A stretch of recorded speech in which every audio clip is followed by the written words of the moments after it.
Uma notícia histórica para a ciência essa semana foi o anúncio da OMS sobre a primeira vacina contra a malária. Mais de 260 mil crianças com menos de 5 anos morrem dessa doença na África subsaariana por ano. Aqui no Brasil, casos de malária são comuns na região amazônica, mas morre bem menos gente. Em 2019, foram 153 mil casos e 37 mortes. A malária é transmitida por um mosquito infectado pelo protozoário Plasmodium. Tem sempre aí um mosquitinho no meio. Galvão, o desenvolvimento da vacina contra a malária durou 30 anos. É uma limitação técnica ou doença de pobre? Ninguém se importa muito. Não, eu não creio que nesse caso seja tanto doença de pobre. Outro, há as chamadas doenças negligenciadas, né? Que isso acontece muito. Mas no caso da malária, existe também interesse até de países desenvolvidos. Eu, por exemplo, trabalhei um tempo na Holanda e os holandeses se preocupavam muito com isso, inclusive porque iam muito à África, né? Mas ciência é assim, Cecília. Algum desenvolvimento não dá para colocar quando vamos alcançar. Essa ciência se desenvolve, começa no laboratório, pesquisas básicas, né? E até chegar a um produto, às vezes pode ser rápido, às vezes pode ser difícil. Notem, inclusive a vacina contra o Covid, essa que usa o RNA, as pessoas pensam que foi feita rapidamente. Não é verdade. A pesquisa sobre essa vacina começou há mais de 20 anos atrás. A pesquisadora principal que a fazia não teve apoio nos Estados Unidos, voltou, foi para outros laboratórios, mas persistiu. Então, nós não podemos saber, quando fazemos uma pesquisa, em quanto tempo vai conseguir. Mas, de qualquer forma, vamos nos regozijar por ter esse grande efeito, essa grande realização da ciência. Essa pesquisa ela foi financiada em parte pela Fundação Bill e Melinda Gates. Mas em abril, o Bill Gates foi inclusive criticado depois de uma declaração que ele deu sobre a derrubada de patentes de vacinas da Covid para países em desenvolvimento. Gates disse que não é um processo simples e que as fábricas precisavam ser auditadas, aprovadas para produzir vacinas. E que hoje não existem fábricas prontas para isso. Salvador, aqui no Brasil, por exemplo, a gente tem Butantan, Fiocruz. O que ele está perdendo aí? Então, essa é uma questão polêmica, de fato, porque de um lado, é claro que tem competência para o desenvolvimento do setor industrial para fabricar essas vacinas em massa em outros lugares. Você citou dois organismos brasileiros que têm um know-how extraordinário. Ainda assim, nós estamos falando, principalmente das vacinas de RNA, de uma tecnologia completamente nova. E para você instalar isso, é muito difícil. É só ver, por exemplo, a Fiocruz, quanto tempo ela levou para internalizar a tecnologia da AstraZeneca num acordo que eles fizeram para eventualmente a Fiocruz passar a produzir aqui nacionalmente de forma integral a vacina.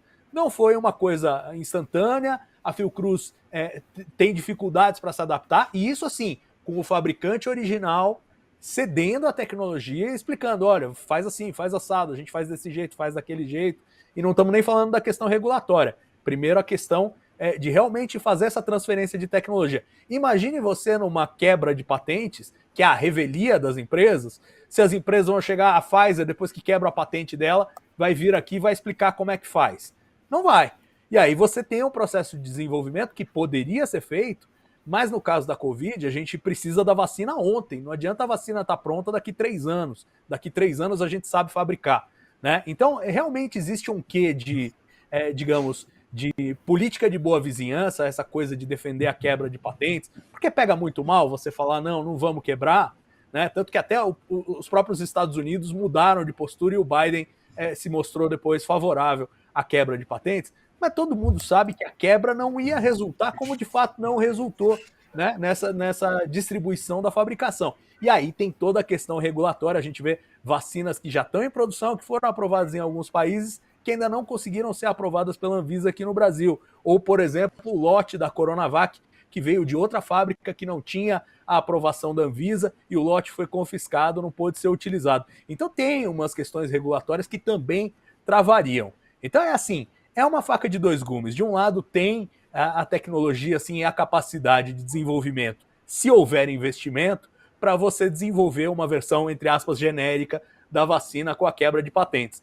Por outro lado, o tempo que isso levaria tornaria impraticável para o combate à pandemia. E sobre a malária, eu queria dar uma palhinha que acho que exemplifica bem o que o Galvão falou, que assim, de um lado, ok, é doença assim negligenciada, o investimento não é tão grande quanto, por exemplo, o que a gente viu com a Covid, diante da urgência e da pandemia, né, a crise em escala global, que realmente aí países ricos põem caminhões de dinheiro, fazem testes clínicos enormes, mas o mais importante aí a se ressaltar não é nem tanto a escassez de recursos, mas a dificuldade, né? É a primeira vez que se desenvolve uma vacina aí para protozoário, não é um vírus, não é um organismo mais simples, é muito mais complicado. E o próprio resultado da vacina mostra como é complicado, né? Que ele tem uma redução aí de casos de 50%, que foi mais ou menos o limiar que a OMS colocou para as vacinas de Covid, porque ninguém sabia qual ia ser a eficácia.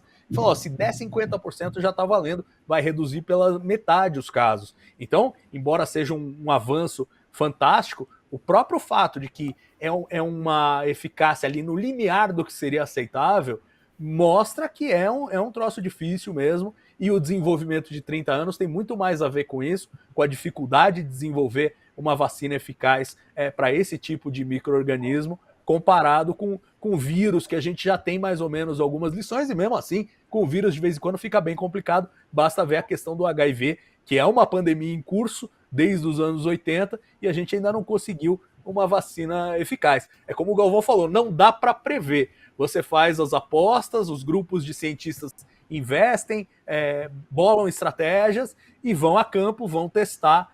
E agora temos sim esse momento histórico, uma vacina com 50% de redução de casos vai ter um impacto enorme. De novo, as pessoas precisam entender, vacina com 50% de eficácia não é que não vai ter mais malária no mundo, vai reduzir pela metade, tem um potencial para reduzir muito a mortandade, principalmente na África, como você falou, Cecília. E você chegou a mencionar aí a questão do HIV. O Brasil protagonizou uma grande batalha tempos atrás sobre a quebra de patente, foi exatamente sobre HIV/AIDS, né? Galvão, o que você acha sobre essa questão da quebra de patentes? Como que isso funciona? O que você imagina, assim, principalmente do ponto de vista político, né? Que é o que a gente protagoniza, assim, sempre em relação, quando envolve especialmente países em desenvolvimento e as grandes potências também. Olha, Cecília, essa é uma questão bastante complexa, que até o Salvador colocou, né? E como eu gosto de dizer, a pior coisa para problemas complexos são soluções simplistas, né? Então, nós temos que analisar esses casos caso a caso. Mencionaste muito bem o caso do HIV no Brasil, que houve uma quebra de patente, mais do que isso, né? Teve um empenho muito grande do governo, uma situação terrível, certo? Uma situação que não daria mesmo para esperar que fizéssemos tudo respeitando todas as patentes. Havia muita morte, estava se propagando muito fortemente. Então, quando há uma demanda pública, uma situação de crise, como tivemos agora, por exemplo, da Covid e outras muito fortes, isso vai acontecer. Mas o Salvador também colocou muito bem. Olha, imagine essa questão da vacina da malária, como ele falou, para protozoários, 30 anos e muitos trabalhos publicados. Porque a sociedade às vezes tem uma ideia do cientista como se fosse um professor pardal. Traga um problema para ele, vai no laboratório e resolve. Não é assim. Nós sabemos que não é assim. As coisas às vezes se desenvolvem, uma pesquisa que foi feita há anos atrás, que não tinha nenhuma intenção, talvez, de produzir uma vacina, foi feita pelo valor do conhecimento da ciência, mais tarde pode ser usada para outro grupo para produzir uma vacina, né? E assim vários produtos. E quando há um investimento de empresas muito forte, e nesse caso da indústria farmacêutica, nós temos um exemplo que os laboratórios de empresas, a grande parte deles são mais bem instrumentalizados, têm mais insumos colocados do que nas próprias universidades. Algumas são muito fortes, outras não, né? Então aí nós temos que olhar isso daí com com bastante cuidado. Então, a quebra de patentes tem que sim ser analisada sob um ponto de vista político, não há dúvida, não? Mas caso a caso, ver se justifica naquele caso. Vamos dar um exemplo, como se diz, um extremo, como gosta de fazer a matemática. Suponha que quebrássemos todas as patentes de medicamento. O que seria desenvolvido? Imagina, que empresa estaria colocando, não? Então, essa é uma pergunta que devemos sempre nos fazer. Ser membro do My News é apoiar o jornalismo independente e plural. E agora você pode escolher entre ser apoiador ou parceiro. São duas opções com vantagens exclusivas. Clique em Seja Membro e descubra todos os benefícios.